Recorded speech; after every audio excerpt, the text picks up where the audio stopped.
Welcome to University, a podcast for young people navigating life's big transitions. I am Annmarie your host. On University, you'll hear stories from college students, you'll get tips from experts, and occasionally you'll hear from a parent's perspective on how to manage this time of change in your life consciously. Find yourself, find your purpose, find your people, and pursue you fearlessly. Hey guys, welcome to another episode of University. I'm Annmarie, your host, and I'm here with Adam Harris, my nephew, who edits the podcast. Hey Adam. Hey Annmarie. So Adam and I were editing last week's episode with Shannon Flynn, who was awesome. Didn't you think she was pretty awesome? Yeah, I learned a few things while editing. She gave me some really good perspective. I'm 31 years old and was totally down for taking advice from her. I think she's a very wise person. Yeah, I thought she had a tremendous amount of wisdom and some fascinating life experiences. And there were a couple of things that really struck me, in particular, how she dealt with the loss of her father at a really young age, and how she took that experience and many others in her life and really turned them into opportunities to learn and grow and create a life that she feels empowered in. Rather than, there's lots of times when we have big tragedies that happen in our lives and they kind of bring us down. Right. And we use them as an excuse for failing isn't a great word, but for not being our best. For not being present, for using crutches, yes. For engaging in... using it as an excuse. Yeah. I had this really hard thing happen and that's why whatever. And that's okay I don't know, I've never been in a situation where I lost my dad, right? So I have a lot of empathy and patience for someone that has gone through that. I can't even imagine. They deal with it the way that they know how. Yes, we all grieve and grow in our own unique ways. So yeah, but I just really appreciate how she turned the experience into a strength. Yeah. And how she was a creator of her life. And so this led to her blog, which led to her being vulnerable. Mm-hmm. And then you and I started talking about vulnerability, and we thought this would make a really good podcast. So Adam and I are here today to talk a little bit more about the power of vulnerability and how freeing it is to be vulnerable.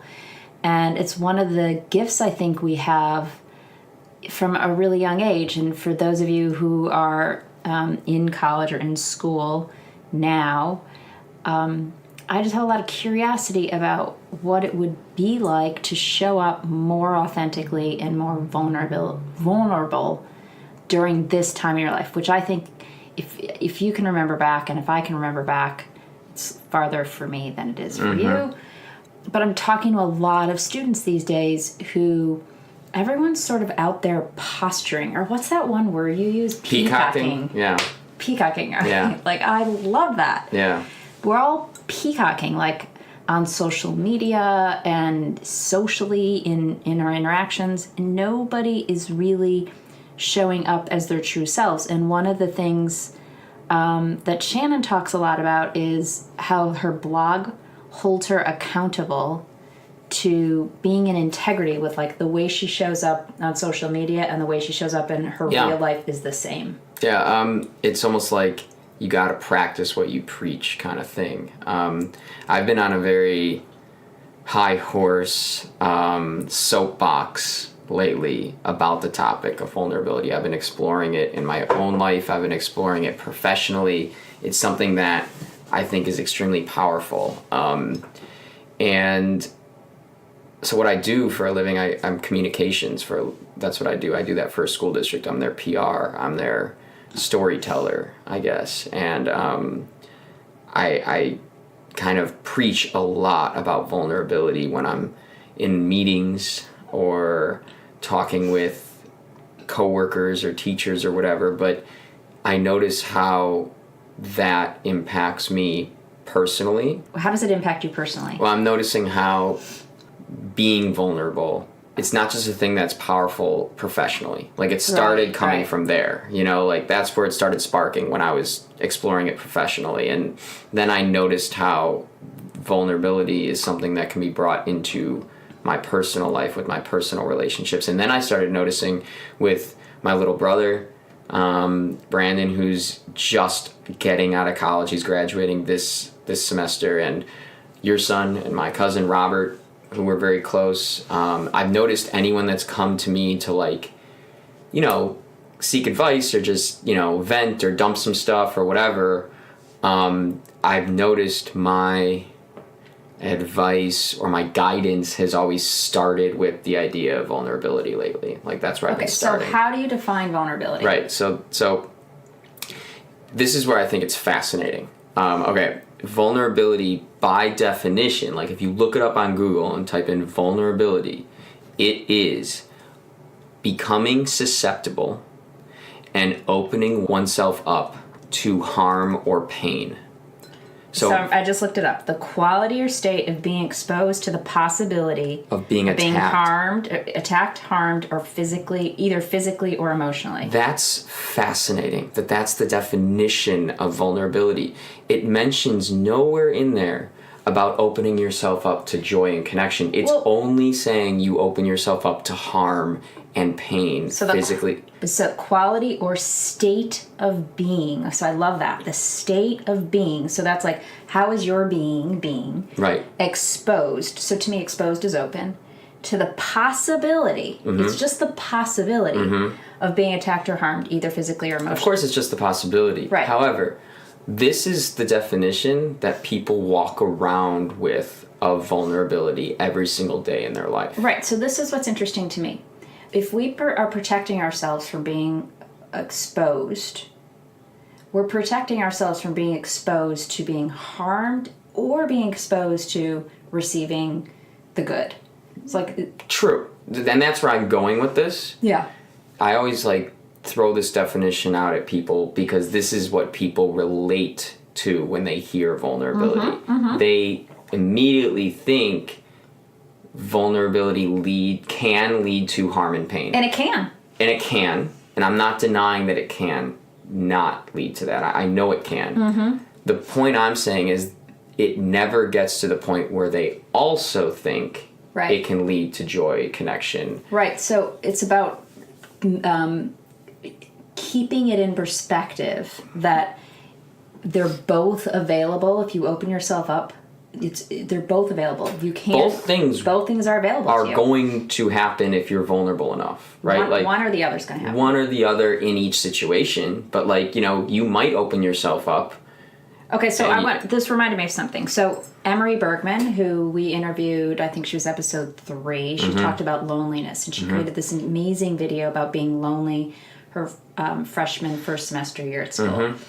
And she created this video that, for her, felt really vulnerable. She really exposed herself in the video, which it was an amazing video. So anyone who's listening should go back and see the video. We'll put it in the show notes. But what both she and Shannon talked about on the podcast was, I opened myself up. I exposed myself in this vulnerable way, and I got tons of great feedback. It attracted a lot of others who gave favorable feedback. I'm careful with my words right now, but Annmarie also said the feedback brought them joy. Yeah, it brought them connection. Authentic connection to others. But hold on a second. But Annmarie also said, because I re-listened to her podcast the other day, she said, I got some negative feedback too. I got some criticism and some judgment. And so that's the perfect example. She opened herself up and she got positive feedback and negative feedback, right?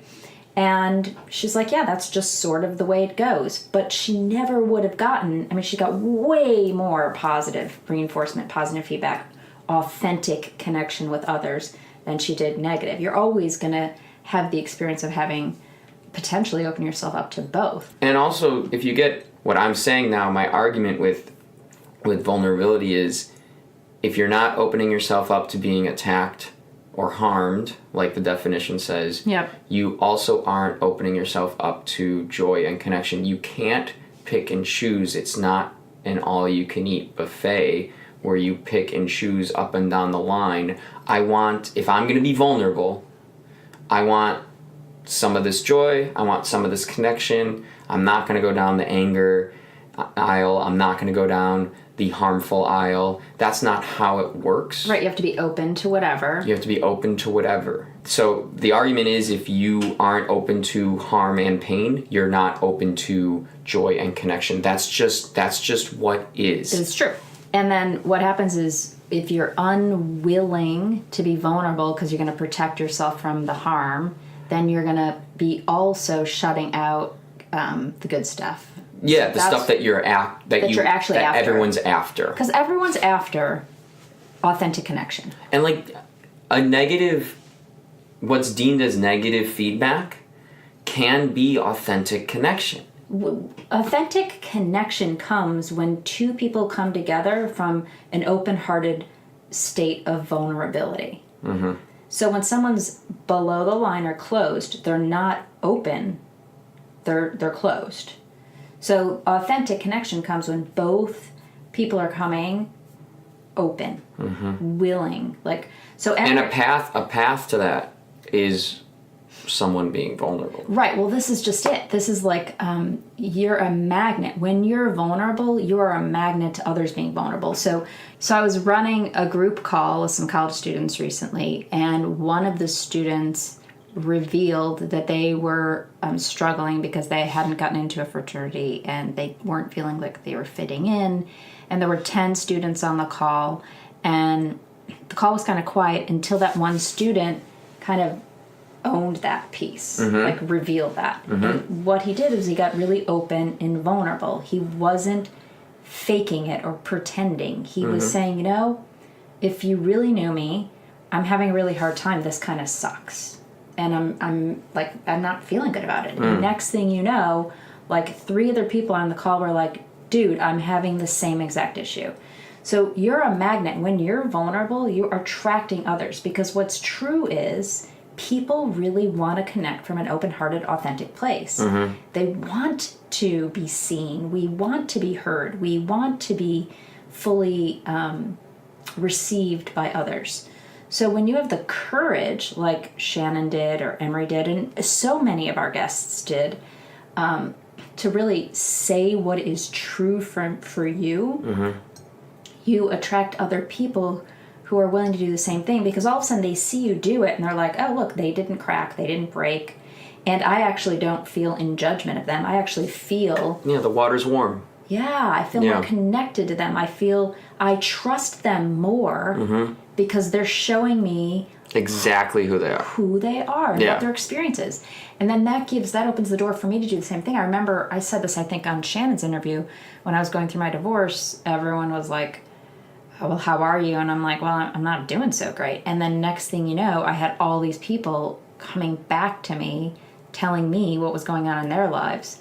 Whereas I had all these false relationships with people before, because no one was really telling me what was going on in their lives for real. And I think a way to apply all this, so like, again, so then just to draw a little timeline, recap where we're at, and then what people do with it, right? So vulnerability by definition, and I think if anyone's listening, just really, if they take a second to just connect with themselves and be honest with themselves about what they think of when they think of vulnerability, I would imagine the majority is thinking of the possibility of harm and pain. That's going to hurt, and there's a little bit of a shy away from it, right?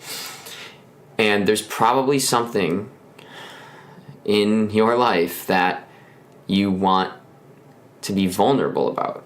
There's probably something that you're working really hard to manage and control. Yes. You're working really hard to figure it out internally, to navigate this rough water, whatever it is. There's probably like 9 things that you can just list on a piece of paper right now that like you're working on internally yourself to make sure that you have control over them, right?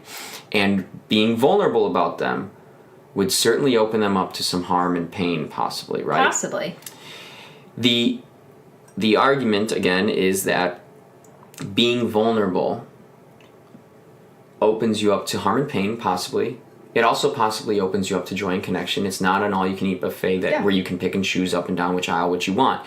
You open yourself up to one of the emotions and the results, experiences. You can get all of them that you need. Yes. So, taking that, understanding that, and then really sink into like maybe something that you're right now just fighting with all the time. Yeah. And you probably got really good at fighting with it. Well, ignoring it. Ignoring it, and then maybe it comes up to fight, and then you're able to like go to sleep, drink some alcohol. Well, drink alcohol, do drugs, get on social media. Go work out, get on social media, go to the gym, play basketball. Have sex, shop. Find a way to pick yourself up, right? There's to ignore it. There's plenty of ways to fight it back down, ignore it. The thing that I've realized and that I really have to work hard at following as much as possible, which to me, it's still very hard work. Vulnerability is actually the key to being free. Yeah. It's freedom. It's the path towards freedom. It is. And so anytime I've been giving advice, like not professionally coaching anyone that's asking me for anything, anytime I'm working myself on coaching, it's like the answer is always, do I feel free right now around this issue, or do I feel constricted around this issue? Right. I feel constricted. I feel like I'm holding it in this box. Anytime you're withholding, you're not free. You're not free. Anytime you're not saying something. How do I want to feel right now? I want to feel free. Yeah, everyone wants to feel free. We all want to. And that's in my control. Yep. And so it's a choice of being vulnerable. And I'm telling you, it's so stressful to get to that point. Maybe you need to have a conversation with someone you love. Maybe you need to have a conversation with a family member, a friend. Maybe you just need to have a conversation with someone that's impacting that you're at the effect of, whether it be like a fraternity brother or a sorority sister or someone that you're working with, or your roommate, or your roommate, right? There's all those issues. Your girlfriend. Yeah, there's things like you're juggling and they're juggling too, and everyone's walking around juggling a bunch of balls. Your parents, your money, there's all that stuff, right? There's a big issue that, I'm talking to a lot of seniors lately, and they're all so flipping scared of graduating and going out into the world, but no one's actually talking about it. Maybe they're so scared. Like, those seniors make so much sense to me. I understand that. I understand just being scared. It's as simple as it is. And I'm sure if I sat down with one of them, they'd be like, well, this is going on, this is going on, this is going on. And I would listen to all that, and I'd just be like, look, you're just scared. And so, like, I don't want to go back to living at home anymore. Like, think about that. Going or back I'm not into going to living make enough at home. money. Or what if I don't like what I have to do for a living? Or, like, all this stuff. Even, like, there's a lot of students I've been talking to lately who are struggling with, what do I want to do with my life? Mm-hmm. Even though, like, you just went and got this degree. Yeah, and lots of students are going into college like, I don't know what I want to do, so now I have to study for the next 4 years, spend all this money. So I don't want to get into all the details because... these details are actually important because the bottom line that I was getting to was like, and I know we're fighting back and forth here, but it's because we're both very engaged in this conversation, but like, the point is like, that's a scary thing to like think about leaving college for many reasons. Like, going back to live with your parents, don't know what you want to do, will I make enough money? You probably have older siblings and you're like, I just want to be at that point in my life. Or you have look at your like aunts or uncles or parents and friends and you're just like, I just want to make enough money so I can like go pay rent again and be on my own again, or like whatever it may be. Travel, or I don't want to do this job for the rest of my life, so I don't want to get out of school because I'm afraid I'll be miserable. Because school's actually like, it's scary to get into, and then once you're there, it becomes this like cushy beanbag place where like you do get like meals made for you, you have things taken care of. There's an excuse from most parents that are like, school is your job, I'll supply you with some money or whatever. Like, there's all those things that happen different ways in the world. But now you're leaving and you're scared. And or you're in it and you're scared. Or you're in it and you're scared. Yeah, so you're just scared. You're just scared, man. And it's okay to be scared. That's the whole thing. And so yes. or sad or whatever, like in Shannon's case, she was probably dealing with a ton of grief after she lost her father. Yeah, she made it sound so simple, and I knew when I was listening to it, like, she did say, look, there were obviously rough times. I mean, she lost her dad, right? Yeah. And it was sudden. And so I imagine it was a really rough time, but her outlook on it was super inspirational. Well, and it's been 5 years out, and she's had time to move through all of her grief. However, what was, I think, one of her greatest lessons, I think she said, was when I started my blog and when I started really showing people who I really was through my writing. For her, it was writing. For other people, it's art. For other people, it's math. Like, it doesn't matter what the outlet is, but how she expressed herself. She said, like, people started showing up. People started seeing her. And so it was that turning point where she just showed up honestly. And then the other piece is where she decided to cut herself off from technology. Like, she took a technology break, which I thought was so fascinating. Okay, let's close with one vulnerable moment that we've had the past week. I've got one. Okay, you go first. Okay.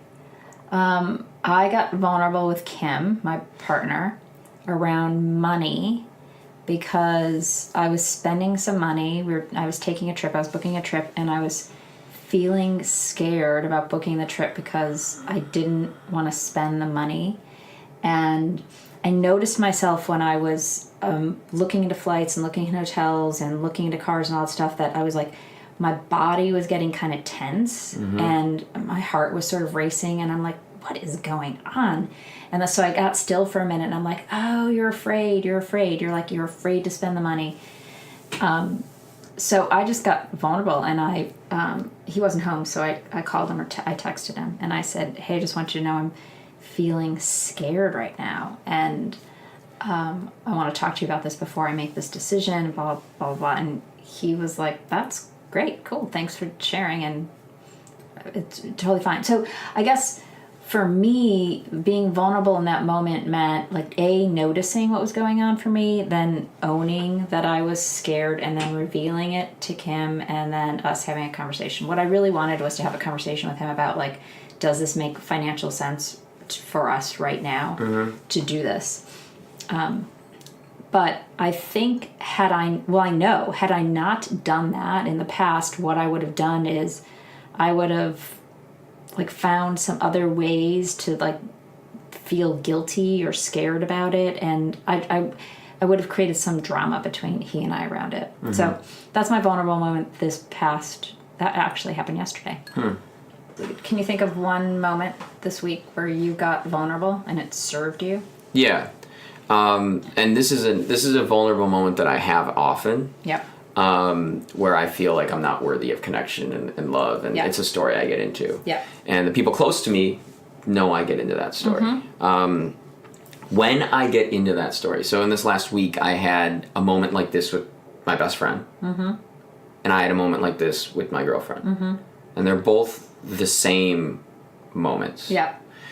I notice when I know when I'm in that place because I start to feel like there's, like, an electricity in my chest, and it starts, like, spinning around and spinning around and spinning around and spinning around. Like a swirling or something? Yeah. No, not like a swirling. Like one of those, like, electric balls, like when you put your hands around. Yeah. It's like, you know? And it feels like I can run 72 miles. All right, so you got all this energy, but it's, like, fragmented. Yes. Okay. And it's and so that's how fear shows up in your body. Yeah. Okay. Just, I noticed that. So that happens in your body, and then what? Then it starts to well up, and I feel like if someone were to look at me, like, my face would probably look like a tomato. It doesn't, Right. but it feels like it's about to explode. Yeah. And then my jaw clenches, right? So I noticed that's all happening. And the way I used to deal with stuff like this is I used to just, like, attack. I would just get mad and attack people. So, yeah, because you're feeling threatened. By them leaving. Right. So you're feeling threatened. Doesn't even matter what's going on. You're feeling threatened, and then you defend. Yes. Which makes sense. So so what I've gone into practice with doing is becoming vulnerable and revealing it to these people. So you reveal what? You say I what? say, I'm feeling scared that we're not connected. Right. So That's my fear. I just tell them that, right? I'm feeling scared. I'm noticing I'm feeling scared right now that we're not feeling connected, right? And that's just something that I'll tell that to my girlfriend, when you said and I'll that? tell that to my best friends. Like, I think it's important for them to know, like, I'll tell that to my guy best friends. Yep. At a bar, when we're sitting there having lunch in the middle of a Saturday. I'll say stuff like that. And what has been said back to you? So this past week, both of them,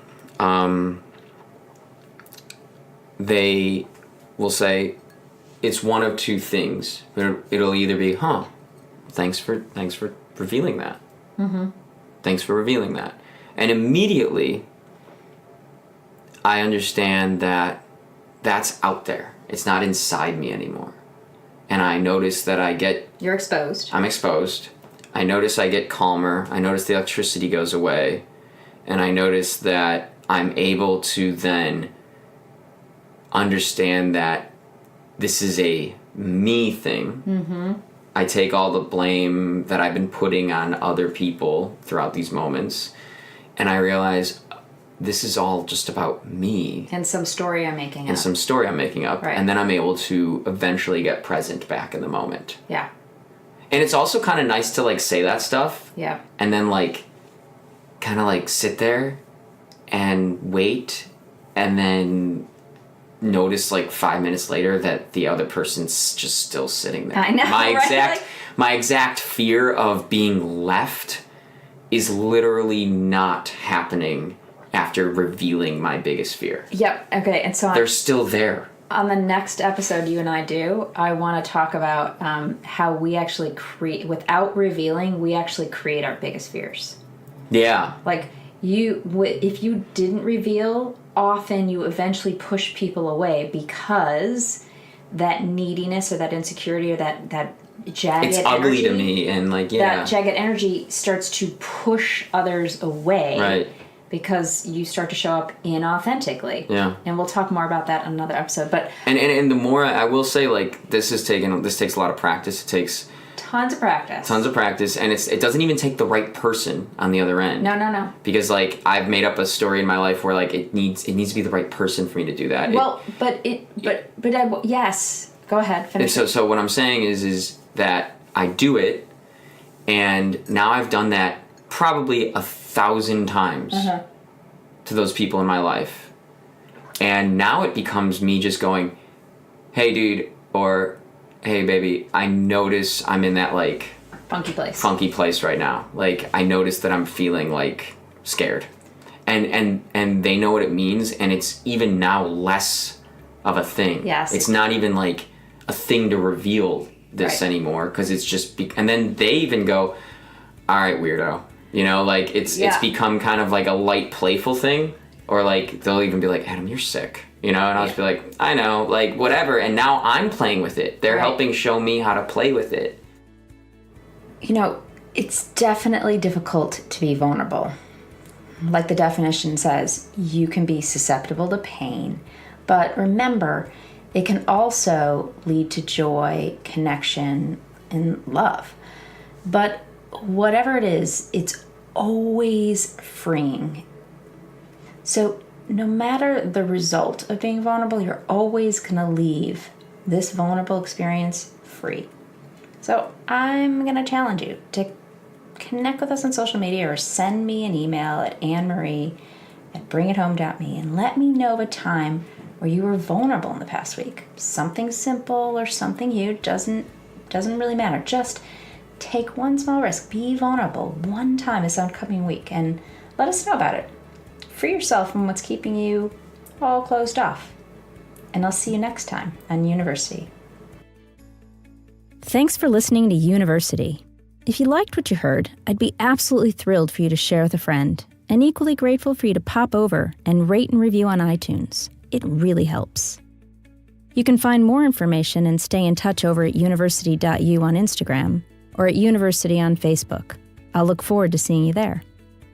If you'd like support navigating the stress and chaos, and you're ready to create a more fulfilling college experience, I offer live weekly group coaching calls every Thursday, 4 to 5 Central Time.